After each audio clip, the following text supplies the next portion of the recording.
Tumawid sa dilim ng dahan-dahan, umiwas sa laser para ang treasure ay siguradong mapanalunan. Kumilos ng magkasabay para ang bola ay hindi humiwalay. Noodles na pinrito, naging french fries ng niluto. Matuto at mamangha sa kwentong bida ay daga. All these and more, dito lang sa paboritong Sunday morning tambayan. Ito ang I Believe, because I believe that science is fun for everyone. Good morning, I Believers! Good morning! Good morning, everybody! And of course, good morning to my partner, Ate Shaira. Good morning din sa'yo, Kuya Chris. At ngayong umaga, para mas masaya ang ating pag-e-experiment, may makakasama tayo na sparkle artist at siya rin ang cast ng Running Man Philippines, Lexi Gonzalez! Yay, Lexi! Welcome to I Believe. Welcome. Welcome back! Yeah. Yes, alam nyo, pinaghandaan ko tong araw na to. Nag-workout ako. Ayan din kaya ang ginawa ng ating isa pang makakasama ngayong umaga. Please welcome ang ating Sparkada, Sean Lucas! What's up? What's up? What's up, Sean? Welcome back! Sobrang excited na para sa mga gagawin natin ngayong umaga. Gagawin natin. At sigurado akong excited din ang unang gagawa ng challenge ngayong umaga.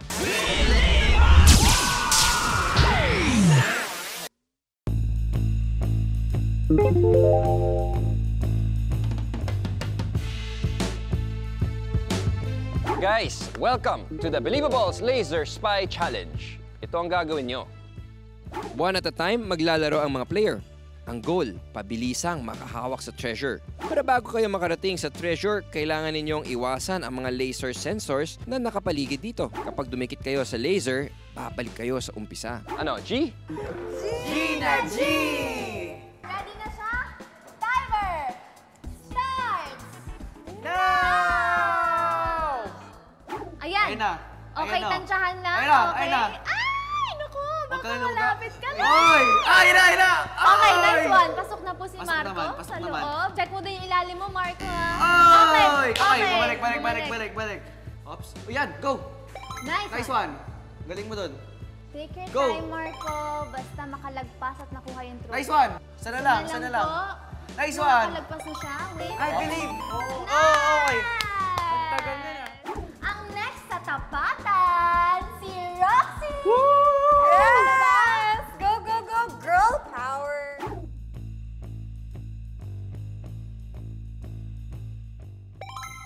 Oy, galing, ang galing. Malapit Nice one, na? Roxy. Nice one. Nice one, Roxy. Konti na lang yan. I believe! Ay, di, ano, isa pa. Nice one. I'm so pressured right now. Yes! Yes! Ay, Nice one! Good job, Roxy! nice one. Ang galing nun. Ito na ang susunod. Naku, sa tingin ko, mabilis to si Kuya Jamil. Focus sa goal. lang sa goal. Yan, dapat lang. Go! You know? Ay! Nice. Wow, grabe. Smooth yun. Parang dance moves lang ah. Ay! Okay. Tumingin ka Ayun, lang, no? bilangan mo yung bilang. Nice one. Ay! Nice one. Go! Nice one. Two to go. Kalma. Two to go. Kalma lang. Malapit na. Go! Joke lang. Go! Yeah, nice. Nice. Last Pasok na lang. sa last na banga. lang. Sana Nice. I believe. Nice one. Nice one! Natapos na po niya, mga ka-I Believers, ng walang palya. Alam ko itong tao na to hindi rin magpapatalo. Si Ate Zonia. For the win! Are you ready? Ready na! Get it! Go! Sonia, girl power, panalunin mo! Go! Pakita mo sino ka. Nice. Itaas Three to mo. go. Three to go. Ang bandera. Yan na yun! Timing. Yeah! Ay, Okay lang. Balik. Kaya ko to! Hindi, pero ito na talaga yun. Kaya mo yan. Hindi, Sonia, may tiwala ko sa ito na yun. Ako rin. Kaya mo yan. Nakikita ko na, hindi, in fairness sa kanya, nung nagsimula siya, dulo agad. Tamang dasal lang, Sonia, you got this. I believe in you. I believe! Nice! Yan! Nice! Yan! Sa challenge na ito, naging obstacle ng mga players ang laser sensor sa paligid. Ang laser sensor ay isang equipment na may kakayahang ma-detect ang anumang bagay. na humaharang sa laser light. Paano? May laser beam na nilalabas ng sensor papunta sa isang target object. At pagtama ng ilaw sa target, nagbabounce back ang laser beam pabalik sa sensor. Ang laser sensor ay tinuturing na contactless measurement dahil kaya nitong sukatin ang distansya ng isang bagay na tatamaan ng laser beam nito. Sa parang ito, nadidetect ang mga taong naglalaro sa challenge. Dahil dito, nasubukan ang flexibility, timing at mobility ng mga players sa pag-iwas sa mga laser beams. I believe. At ito na nga guys, huwag na natin patagalin. Ito na ang inihintay nating resulta. At ang i-announce kong time ay yung kay Kuya Jamir. Nako, Ang time ay nako. 2 minutes and 34 seconds. Magaling, magaling. Ginalingan po ni Jerry. At ito naman, i-announce natin ang time ni Roxy. Okay. May tiwala sa sarili ko. Let's go, guys. 4 minutes and 7 seconds! Good job, Rox! And I'm going to announce Zonia's... Ang score ni Zonia ay, nako, I have high Alam nyo, hopes. pinaghirapan ko to. Oo, girl power! At dahil dyan ang score niya or ang time niya ay... 5 minutes, 40 seconds!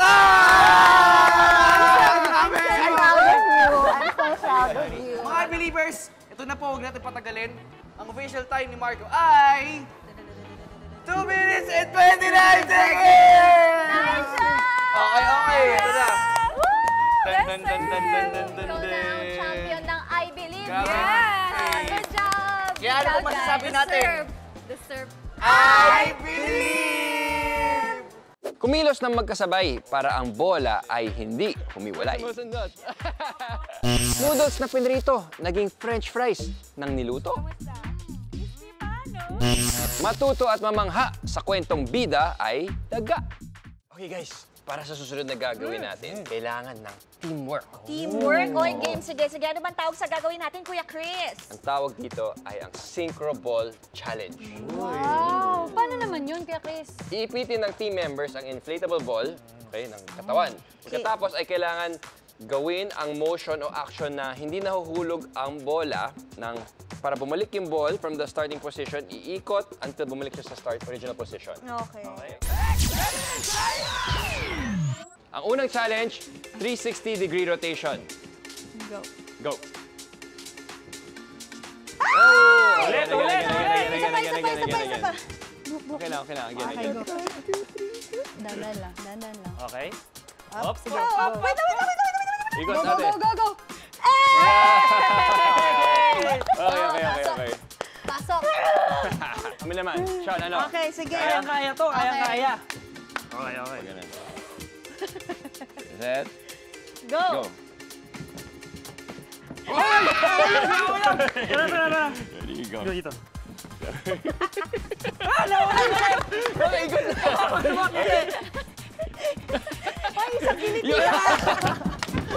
Kaya pa yan! Kaya. Ready, go. Handa.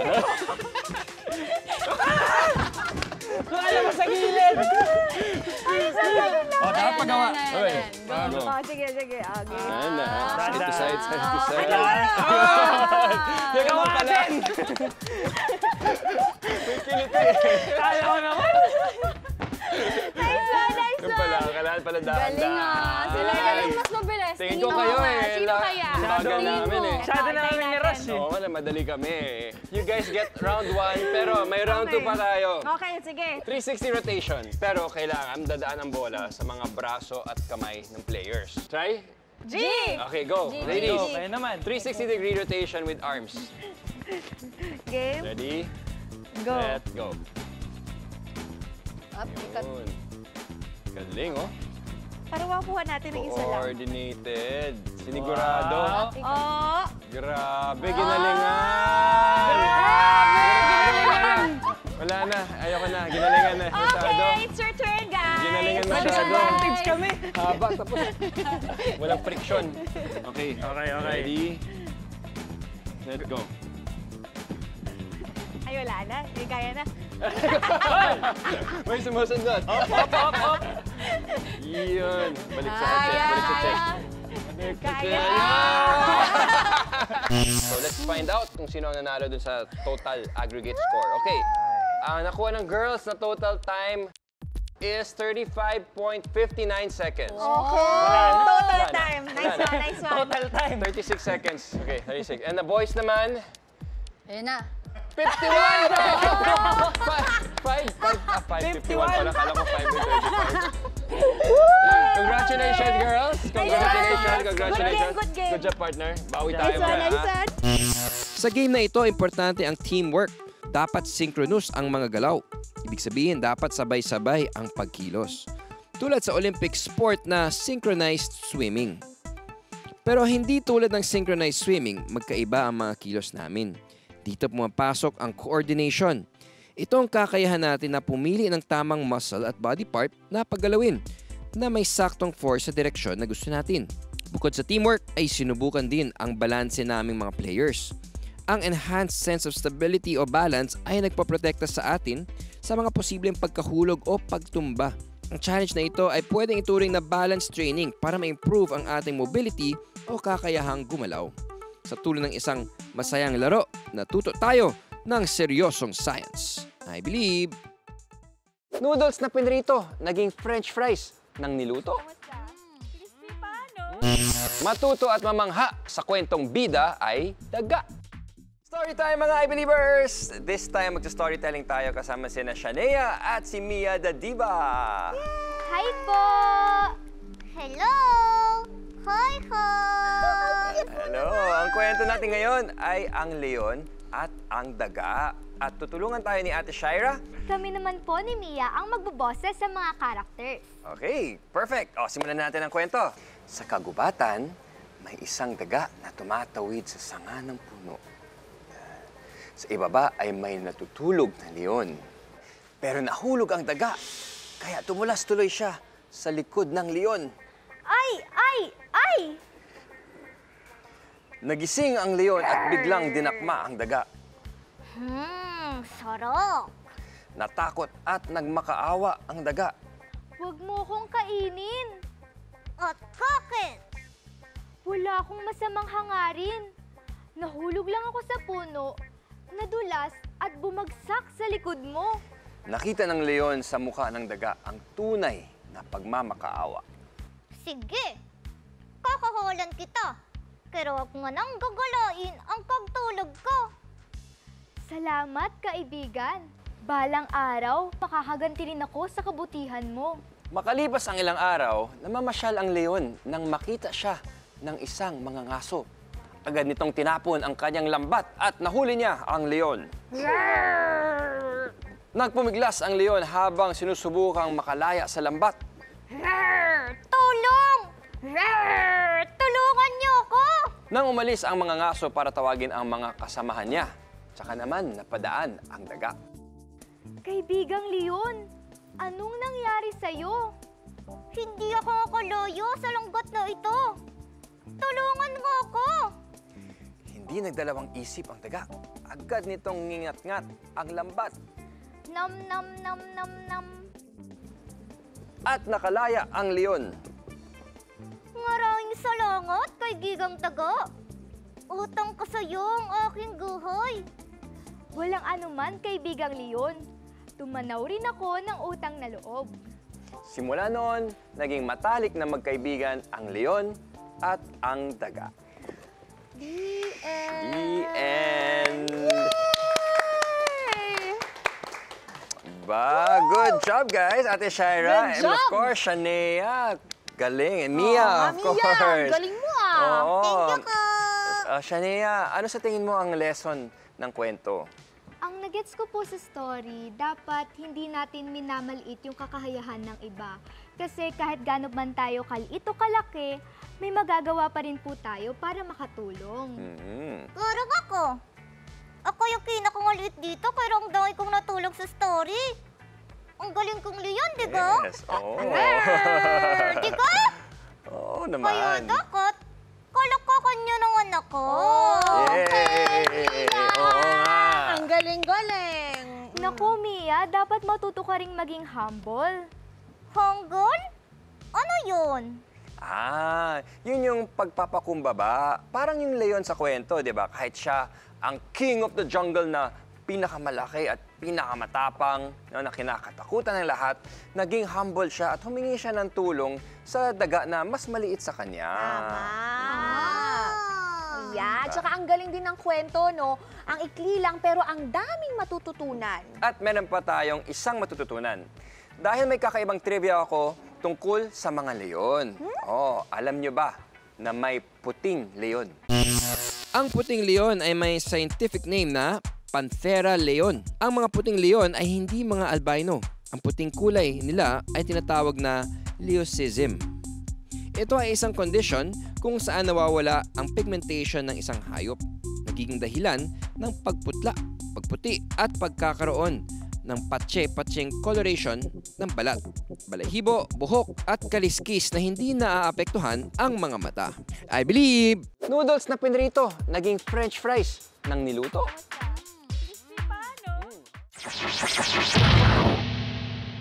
Ay, believers! Meron ba kayong instant noodles or instant ramen na nawala ang flavoring powder kaya hindi nyo makain?